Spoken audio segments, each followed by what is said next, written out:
മറ്റൊരു ഭൂഖണ്ഡത്തിലിരിക്കുന്ന ഒരാൾ വേറൊരു ഭൂഖണ്ഡത്തിൽ നിന്നൊരു ഗുരുവിനെ തേടി എത്തുമ്പോൾ അതെങ്ങനെയാണ് കണക്ഷൻ എങ്ങനെ വരും?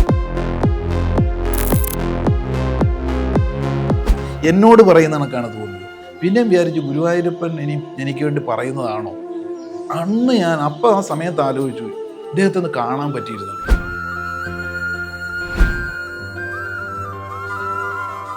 ഞങ്ങളിപ്പോൾ വലിയ ക്ലേശമല്ലേ അനുഭവിച്ചുകൊണ്ടിരിക്കുന്നത്. അപ്രതീക്ഷിതമായിട്ടൊന്നും ഭഗവാനെ കാണാൻ പറ്റില്ല. ആ വിഷമത്തിലായിരിക്കും. ആ വിഷമത്തിനും അതിൻ്റെ പിന്നൊരു കാര്യമുണ്ട്.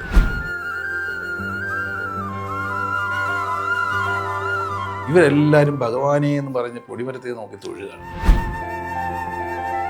ഗുരുവായൂരപ്പൻ മുന്നിൽ വന്ന് പലർക്കും പല അത്ഭുതങ്ങൾ നടത്തി. ഇതെന്തായിരിക്കും? അവിടെ കുറച്ച് സമയം ഇരുന്നാൽ മതി. കാരണം അവിടുത്തെ പൂജാതി വിധികൾ തന്ത്രപ്രകാരമുള്ള ഒരു മാറ്റമില്ല, അണ്ണുകട മാറ്റമില്ല. ചില ദേവാലയങ്ങളിൽ ചെല്ലുമ്പോൾ നമുക്കത് വലിയ ഫീലൊന്നും തോന്നുന്നില്ല. ചത്ത വീട് പോലെയാണ്. പക്ഷെ ചിലർ അവിടെ അറേഞ്ച് ചെയ്യുന്ന, അവിടെ ചെയ്യുന്ന കർമ്മങ്ങളുടെ പവർ അനുസരിച്ച് നേരത്തെ പറഞ്ഞ മാഗ്നറ്റിക് പവർ ഉണ്ടാവും. അങ്ങേക്ക് ഗുരുവായൂരപ്പനെ നേരിട്ട് കാണാൻ പറ്റിയിട്ടുണ്ടോ?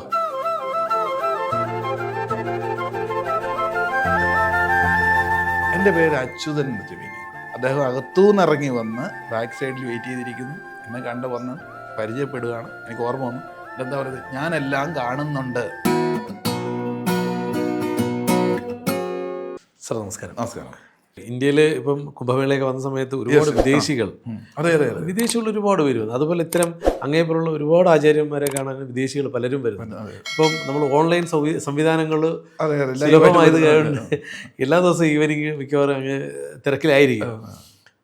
മറ്റൊരു ഭൂഖണ്ഡത്തിലിരിക്കുന്ന ഒരാൾ വേറൊരു ഭൂഖണ്ഡത്തിൽ നിന്നൊരു ഗുരുവിനെ തേടി എത്തുമ്പോൾ അതെങ്ങനെയാണ് കണക്ഷൻ എങ്ങനെ വരുന്നു? ഒരു ഹീലിംഗ് അതെങ്ങനെ പ്രവർത്തിക്കുന്നു? അതായത് എപ്പോഴും എനിക്ക് ഒരു സംശയമാണ് ദൂരെ ഇരിക്കുമ്പോൾ. ഇപ്പം ഭാരതത്തിലേക്കാണ് ലോകത്തിന്റെ നാനാഭാഗങ്ങളിൽ നിന്നും ആൾക്കാർ അന്നും ഇന്നും എത്തിക്കൊണ്ടിരിക്കുന്നു നല്ല ഗുരുക്കന്മാരെ തേടി.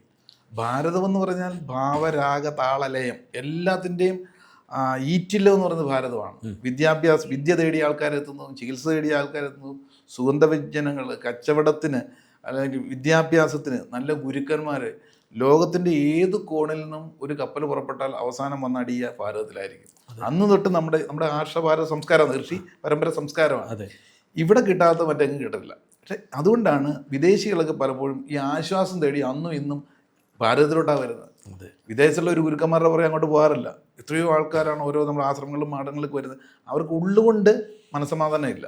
ഒരു പ്രാക്ടിക്കൽ ലൈഫിൽ ഇങ്ങനെ കഴിയുമ്പോൾ ഒരു പീസ് ഓഫ് മൈൻഡ് കിട്ടാൻ ഇങ്ങോട്ട് ഓടിയെത്തുന്നു. അപ്പോൾ ഇവിടെ സംഗതി അതിനെ വെച്ചിട്ട് പലപ്പോഴും അത് കൂടി വല്ലാത്തൊരവസ്ഥയിലോട്ട് എത്തുന്നുണ്ട്. അത് ശരിയാണ്. അതിനെ ശരിയായ രീതിയിൽ നമുക്ക് ഉപയോഗിക്കാൻ പറ്റിക്കഴിഞ്ഞാൽ അവനവൻ്റെ ലൈഫിലേക്ക് വേണ്ടിയിട്ട് ഇതിനെ കൊണ്ടുവരാൻ സാധിച്ചു കഴിഞ്ഞാൽ ഇൻഡിവിജ്വലായിട്ട് ഓരോ വ്യക്തികൾക്കും അഭിവൃദ്ധിയിലേക്ക് എത്താൻ സാധിക്കുന്നതാണ്. തീർച്ചയായും സാർ, ഞാൻ അതിനകത്തൊരു ചോദ്യം ഉണ്ടായിരുന്നു, അങ്ങ് ശ്രദ്ധിച്ചാണുള്ളത്. അതായത് ഇത്ര ദൂരെ ഇരിക്കുന്നു, ഭൂഖണ്ഡത്തിരിക്കുന്ന ഒരാൾ, കോടിക്കണക്കിന് കിലോമീറ്റർ അകലെ ഇരിക്കുന്ന ഒരാൾ, ഇപ്പം അങ്ങക്ക് എങ്ങനെയാണ് ഒരു അമേരിക്കയിലിരിക്കുന്ന, അല്ലെങ്കിൽ ഒരു ലണ്ടനിലിരിക്കുന്ന, അല്ലെങ്കിൽ ജർമ്മനിയിലിരിക്കുന്ന, ചൈനയിലിരിക്കുന്ന ആൾ എങ്ങനെ അത് കണക്ട് ആവും? ചോദ്യം മനസ്സിലായി. അതായത് നമ്മുടെ ഈ ബുദ്ധി തലത്തിൽ വെച്ച് നോക്കുമ്പോഴാണ് ഈ ഡിസ്റ്റൻസ് എന്ന് പറയുന്നത്. നമ്മുടെ സാധാരണ ബുദ്ധി അമേരിക്ക എന്ന് ചോദിച്ചപ്പോൾ 20 മണിക്കൂർ അകലെ, പക്ഷേ നമ്മുടെ സബ് കോൺഷ്യസ് തലത്തിൽ, ആത്മാവിൻ്റെ തലത്തിൽ അരികിലായിരിക്കുന്നത്. അതുകൊണ്ടാണ് ടെലിപ്പതി പോലുള്ളതൊക്കെ വർക്കൗട്ട് ആകുന്നത്. അതെ, എത്ര ദൂരെ ഇരുന്ന് പറഞ്ഞാലും നമ്മൾ തമ്മിൽ അടുത്തിരുന്ന് പറയുന്ന കണക്കേ ഉള്ളൂ ഈ പറയുന്ന എനർജിയുടെ ലെവലിൽ. അതുകൊണ്ടാണ് ഡിസ്റ്റൻസ് ഹീലിംഗ് ഒക്കെ നടക്കുക. ഇപ്പോൾ ഉദാഹരണം പറഞ്ഞു കഴിഞ്ഞാൽ പലരും എന്നെ കാണാനായിട്ട്, അല്ലെങ്കിൽ ചിലർ പറയാറുണ്ട്, സാറേ ഞാൻ വല്ലാത്ത വിഷമിച്ചിരിക്കുന്ന സമയത്താണ് ഇന്നത്തെ ഒരു വീഡിയോയ്ക്കകത്ത് അതിന് ഉത്തരവുണ്ടായിരുന്നു. എത്ര ദൂരം ഇരുന്ന UK ഇരുന്ന ആളായിരിക്കും.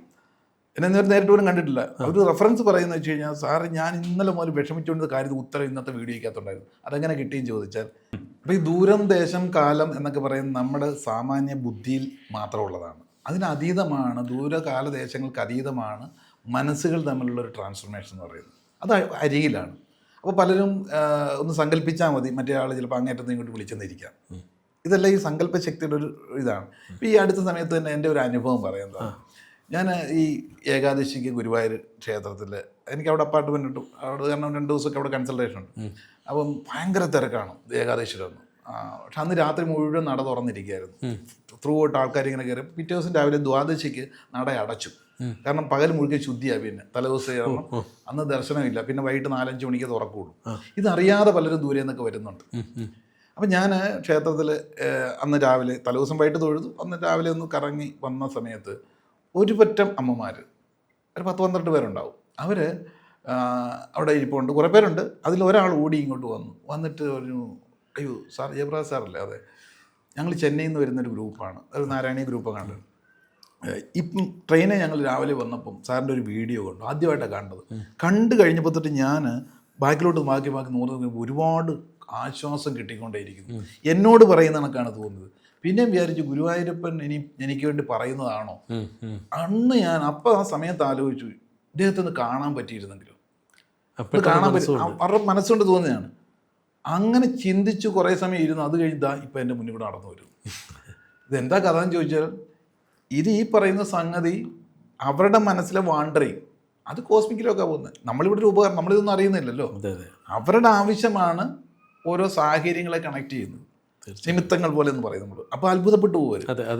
അതോടൊപ്പം തന്നെ അവർ പറയുകയാണ്, എന്നോടൊപ്പം വന്നിട്ടുള്ള ആ പടം വ്യാകുലചിത്തരാണ്, വിഷമിച്ച് സങ്കടപ്പെട്ടിരിക്കുകയാണ്. എന്താ കാര്യം ചോദിച്ചപ്പോൾ ഞാൻ അവരെ ഇങ്ങോട്ട് കൂട്ടിക്കൊണ്ട് വന്നു നിർബന്ധിച്ച്. പക്ഷെ ഇവിടെ വന്നപ്പോൾ അറിയുന്ന നട അടച്ചിരിക്കുകയാണ്. അതുകൊണ്ട് എന്ത് സംഭവിച്ചു, ഭയങ്കരമായ രീതിയിൽ അവർ വിഷമിച്ച് എന്നെ കുറ്റപ്പെടുത്തുക, എന്തിനാ ഇങ്ങനെയൊക്കെ അറിയാമെന്ന്. ഞാനത് ഭയങ്കര വിഷമം, എന്ത് അവരോട് മറുപടി പറയും. ഞാൻ ഇവരോട് സംസാരിച്ചുകൊണ്ടിരുമ്പോൾ അവർ കുറേ പേര് വന്ന് നടന്ന് എൻ്റെ അടുത്ത് വന്ന് ചുറ്റും കൂടി നിൽക്കുകയാണ്. അപ്പോൾ ഞാൻ പറഞ്ഞു, നിങ്ങളിപ്പോൾ വലിയ ക്ലേശമല്ലേ അനുഭവിച്ചുകൊണ്ടിരിക്കുന്നത്, അപ്രതീക്ഷിതമായിട്ടൊന്നും ഭഗവാനെ കാണാൻ പറ്റില്ല, ആ വിഷമത്തിലായിരിക്കും. ആ വിഷമത്തിനും അതിൻ്റെ പിന്നൊരു കാര്യമുണ്ട്. എന്താ അത്, നമുക്ക് പാമ്പ് കടിയേറ്റെന്ന് വിചാരിച്ചു. പാമ്പ് കടിയേറ്റ അതിൻ്റെ പ്രതിവിധി എന്താ? മരുന്ന്. അതിനെ തന്നെ നമ്മൾ പാമ്പ് കടിക്ക് ആൻജീവനം തന്നെയാണ്, പാമ്പിൻ്റെ വിഷം തന്നെയാണ് അതിൻ്റെ മരുന്ന്. അപ്പോൾ ഒരു ക്ലേശം നമുക്ക് ജീവിതത്തിൽ വരുമ്പോൾ അത് എന്തിനാ വെച്ചാൽ മറ്റൊരു ക്ലേശത്തെ ബാലൻസ് ചെയ്യാനാണ്. ഇത് പ്രാരാബ്ധകർമ്മം കുറയാനാണ്. നമ്മുടെ ജീവിതത്തിൽ ക്ലേശങ്ങൾ നമ്മൾ ഏറ്റുവാങ്ങുന്നത് വഴിപാടുകളിലും പൂജകളിലും ഒക്കെ. മല കയറാൻ പോകുന്നു, ക്ലേശമല്ലേ, കഠിന ശബരിമല ചെന്ന് 16-18 മണിക്കൂർ ക്യൂ നിൽക്കുന്നു. അതോടൊപ്പം ക്യൂവിൽ കയറി കഴിഞ്ഞാൽ 4 മണിക്കൂർ നിൽക്കേണ്ടി വരുന്നു. അല്ലെങ്കിൽ ഉരുളിച്ച വഴിപാട് നടത്തുന്നു, അത് ഏത് മതങ്ങളിലും നോയമ്പെടുക്കുന്നു. ഇതെല്ലാം ക്ലേശത്തെ ക്ലേശം കൊണ്ട് കോമ്പൻസേറ്റ് ചെയ്യാനാണ്. ഇത് ഈ ജീവിതത്തിൽ നമ്മൾ ഇരട്ടി അനുഭവിക്കേണ്ടതിനെ നമ്മൾ അഡ്വാൻസ്ഡ് ആയിട്ട് മനസ്സിലാക്കി കുറേ ക്ലേശം നേരത്തെ എടുത്തു കഴിഞ്ഞാൽ ഇവിടെ തന്നെ ഇതിനെ ബാലൻസ് ചെയ്യാനാണ് കിട്ടുന്നൊരു അവസരമാണിത്. നമുക്ക് ക്ലേശം വന്നാൽ ഉടനെ ദൈവത്തിന് നന്ദി പറയുക, ഒരു കടം വീട്ടിയല്ലോ എന്ന്. അപ്പോൾ ഇവിടെ നിങ്ങളെ ഈ പുണ്യസ്ഥലത്ത് പിടിച്ചിരുത്തുന്നത് എന്തിനാണെന്ന് മനസ്സിലായല്ലോ. ഇതിനപ്പുറം ഇനി അനുഭവിക്കാനുണ്ടായിരുന്നു. അതിനെ ഇവിടെ ബാലൻസ് ചെയ്ത് സ്വച്ഛമായിട്ട് ഇവിടെ ഇരുന്ന് ഭഗവത് സന്നിധി ഇരുന്ന് ക്ലേശം അനുഭവിച്ച് ക്ഷമയോടെ ഇരുന്ന് കഴിഞ്ഞാലോ പഴയ ക്ലേശം ഇനിയും വരാൻ പോകുന്ന ക്ലേശത്തെ കുറയ്ക്കാൻ സാധിക്കുന്നതിനും കൂടെ ആണെന്ന് പറഞ്ഞപ്പം ഇവരുടെ പലരുടെയും കണ്ണ് നിറയുകയാണ്.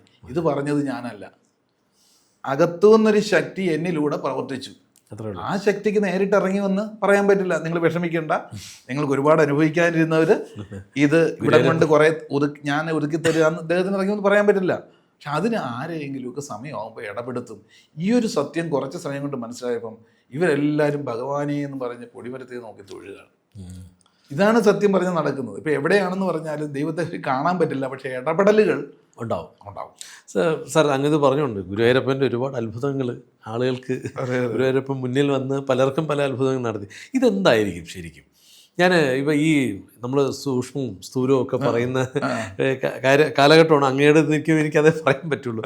ഇത്ര ഈ സൂക്ഷ്മ ശരീരവും സ്ഥൂല ശരീരവും ഒക്കെ ഉള്ള ഈ സമയത്ത് തന്നെ ഗുരുവായൂരപ്പൻ നേരിട്ട് വന്ന് അവരുടെ വിഷയങ്ങൾ തീർക്കുന്നു, അവരുടെ സങ്കടങ്ങൾ മാറ്റുന്നു. പഴയ ചരിത്രങ്ങൾ അത് ആസ്പദമാക്കിയാണ് ആളുകൾ ഇത് പറയുന്നത്. അതെന്താണ് അങ്ങ് നേരത്തെ പറഞ്ഞ ഇടപെടൽ? ഇതൊരു മജ്ജയും മാംസത്തോടു കൂടിയാണോ? അല്ല, അതെന്താ വെച്ചാൽ 2 രീതിയിലാണ്. ഒന്ന്, ഇടപെടൽ സൂക്ഷ്മതലത്തിലാണ് നടക്കുന്നത്, ഫലം ഉണ്ടാകുന്നുണ്ട്. ഗുരുവായൂരപ്പനെ സംബന്ധിച്ച് പറഞ്ഞാൽ പുള്ളി രോഗശാന്തിയുടെ ആളാണ്, രോഗശമനത്തിൻ്റെ ആളാണ്. പിന്നെ ഏത് പ്രായത്തിലുള്ളവരുടെയും ദേവനാണ്. ഉണ്ണിയായിട്ടും കാണാം, കാമുകനായിട്ടും കാണാം. അതാണ് പുള്ളിക്ക് ഇത്ര ഡിമാൻഡ്. അവിടെ ഏത് രൂപേണ സങ്കല്പിക്കുന്നു അതനുസരിച്ചുള്ള റിസൾട്ട് അവിടെ കിട്ടും. പിന്നെ മറ്റൊന്ന്, അവിടുത്തെ ആ സൈക്കിക് ഫീൽഡ് എനർജി പവർഫുള്ളാണ് അവിടെ ഗുരുവായൂർ ആ റേഡിയസിൽ. കാരണം വെച്ച് കഴിഞ്ഞാൽ അകത്തഥവാ കയറാൻ പറ്റിയില്ല, വിഷമിക്കേണ്ട ആവശ്യമില്ല, പരിസരത്ത് നിന്ന് ഇറങ്ങിയാൽ മതി, അവിടെ കുറച്ച് സമയം ഇരുന്നാൽ മതി. കാരണം അവിടുത്തെ പൂജാതി വിധികൾ തന്ത്രപ്രകാരമുള്ള ഒരു മാറ്റമില്ല, അണ്ണുകേട്ട മാറ്റമില്ല. അത് വിധിപ്രകാരം തന്നെ, അത് അന്നും ഇന്നും അല്പസ്വല്പമൊക്കെ വ്യത്യാസം വന്നിട്ടുണ്ടെങ്കിലും ചിട്ടയ്ക്ക് ഒരു മാറ്റം ഉണ്ടാകില്ല. അതുകൊണ്ട് തന്നെ അവിടെ എനർജി ഫീൽഡ് ഭയങ്കര പവർഫുള്ളാണ്. അത് കാരണം അവിടെ ചെന്നാൽ തന്നെ വലുതായിട്ടൊന്നും പറയേണ്ടത് നമ്മൾ അവിടെ അതുകൊണ്ടാണ് ഇത്രയും സ്വീകാര്യത അവിടെ വരാൻ കാരണം. അതാണ് ഗുരുവായൂർ. അതുപോലെ മറ്റു പല ക്ഷേത്രങ്ങളും ഉണ്ടാവും. ചില ദേവാലയങ്ങളിൽ ചെല്ലുമ്പോൾ നമുക്കത് വലിയ ഫീലൊന്നും തോന്നുന്നില്ല, ഒരു ചത്ത വീട് പോലെയാണ്. പക്ഷെ ചിലടത്ത് അവിടെ അറേഞ്ച് ചെയ്യുന്ന, അവിടെ ചെയ്യുന്ന കർമ്മങ്ങളുടെ പവർ അനുസരിച്ച് നേരത്തെ പറഞ്ഞ മാഗ്നറ്റിക് പവർ ഉണ്ടാകും. അതെ. അവിടെ നമ്മളൊക്കെ ചെല്ലുമ്പോൾ പലപ്പോഴും ഇതൊന്ന് എക്സ്ചേഞ്ച് ചെയ്യാനാണ് പോകുന്നത്. നമ്മൾ പലരുടെയും ദുഃഖങ്ങളും കാര്യങ്ങളൊക്കെ ഏറ്റെടുത്ത് നെഗറ്റീവ് അതെല്ലാം അവിടെ നിക്ഷേപിക്കാനാണ് പോകുന്നത്. അല്ല നമുക്ക് നിൽക്കാൻ പറ്റില്ല. അതെ അതെ അതെ. ഇത് എല്ലാ മാസവും ഞാൻ പോയി 1-2 ദിവസം അവിടെ പോയി കംപ്ലീറ്റ് ക്ലൻസ് ചെയ്തിട്ടാണ് തിരികെ വരുന്നത്. എന്നാലേ എനിക്ക് മറ്റുള്ളവർക്ക് ബാലൻസ് ചെയ്യാൻ പറ്റുള്ളൂ. അങ്ങേക്ക് ഗുരുവായൂരപ്പനെ നേരിട്ട് കാണാൻ പറ്റിയിട്ടുണ്ടോ? അനുഭവത്തിലൂടെ എന്ന് പറഞ്ഞാൽ ഞാൻ ഒരു എക്സാമ്പിളോട് പറയാം. ഞാൻ കുറേ ഈ കഴിഞ്ഞ മഴക്കാലത്ത് 5-8 മാസങ്ങൾക്ക് മുമ്പ് ക്ഷേത്രത്തിനകത്തോട്ട് കയറുകയാണ്. ആ നടയ്ക്ക് അകത്തോട്ട് പോകുന്നവർക്കറിയാം. അപ്പം മേശാന്തിമാരൊക്കെ ഉള്ളിലിരിക്കുക ശ്രീകോവിലിനകത്ത്. അപ്പോൾ ദീപാരാധനയ്ക്ക് ഒരു 15 മിനിറ്റ് മുമ്പാണ്. അപ്പോൾ ക്യൂവിലൂടെ ഇങ്ങനെ പോകുമ്പോൾ അകത്ത് നിന്ന് 1-2 ശാന്തിമാർ ബാക്കിലോട്ട് ഇറങ്ങിപ്പോയിരിക്കുന്നുണ്ടായിരുന്നു. അത് നടയിൽ പുറവശത്തൊന്നുമില്ല, അവിടെ അവരിയ്ക്കുന്നത് മേശാന്തിമാർ.